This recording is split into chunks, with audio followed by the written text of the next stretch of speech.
આજે આંગણવાડીમાં આરોગ્ય તપાસ દરમિયાન આકલોલ જકાતનાકા પ્રાથમિક આરોગ્ય કેન્દ્ર દ્વારા દરેક બાળકને એક બોટલ આપેલી છે. એ બોટલ છે એથી બાળકના લોહીના ટકા વધે એના માટે આપેલી છે.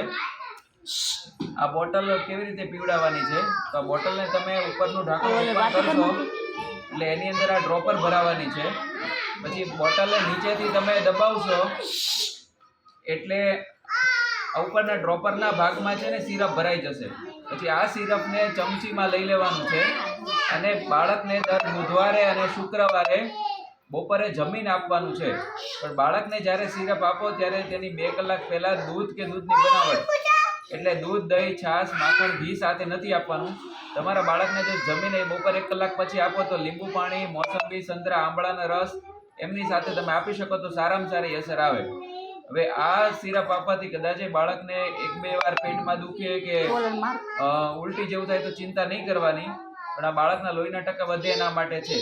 આ બોટલ આપવાથી બાળકને કદાચ છે ને ભૂખ લાગશે, બરાબર, બાળકની કાર્યક્ષમતામાં વધારો થશે, બાળકને ભણવામાં મજા આવશે, રમત ગમતની પ્રવૃત્તિમાં પણ એનું ધ્યાન વધશે, બાળક જલ્દીથી થાકી નહીં જાય.